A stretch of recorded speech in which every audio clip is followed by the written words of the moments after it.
siguro point ko lang dito is, maraming kang makikilala sa buhay mo and hindi lahat kailangan mong maging lifelong friend.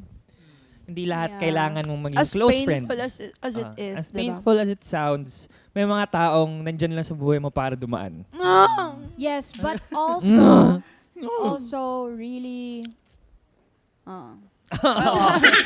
nasa isip ko may sasabihin talaga ako dun sa, Kaya para sa akin, importante din na dapat meron ka ring core people mo, kumbaga.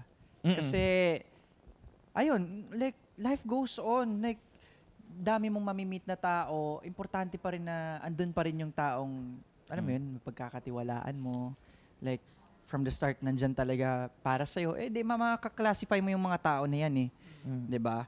Kaya, like ako, for example, yung mga core people ko, yung nasa family, circle ng family ko lang din, and then, yung mga childhood friends ko, yun yung mga core people ko rin na chini-cherish ko na hanggang ngayon sobrang close pa rin namin, okay pa rin yung connection namin.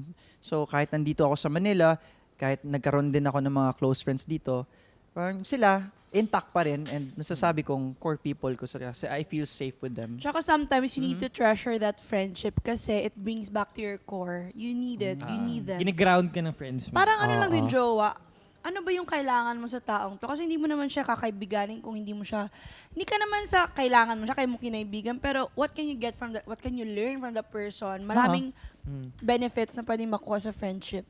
And plus, para sa akin, ang friendship, another kind of relationship din siya na kailangan mo din makipag-compromise. Like, open din kayo sa isa't isa, magandang communication. Ang maganda lang dito sa friendship is wala masyadong expectations. Di ba? True. Kasi di ba pag kunwari may girlfriend ka, ganyan, or may boyfriend ka, hindi may iwasan magkakaroon ng expectations eh. True. Di ba? Kasi parang meron silang ideal person for you na parang ina-expect nilang gawin mo para sa kanila. Di ba? Pero pagdating kasi sa friendship, parang walang ganun eh. Parang kung Yung walang requirements. Oo, parang kung sino ka, yun ka na. Yun ka na. Oo. Tanggap ka na. Ang sarap Tanggap ka na. mag-friend talaga. No? Paano kaya magiging ganun yung relationship? No? Pero dagdag ko lang. Mas maganda yung kung friend mo yung partner mo. Diba? Totoo, dapat. yeah, dapat importante best friends talaga na talaga best kayo. friend mo yung partner mo.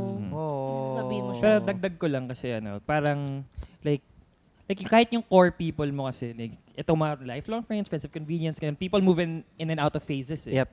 May times na yung close friend mo sa ngayon, puro work lang muna yung pinag-uusapan natin. Oo. Wala Pwede tayo yun. hindi tayo And nasa that's same okay. level. And that's fine. Mm-mm. Oh, and that's fine. Oh,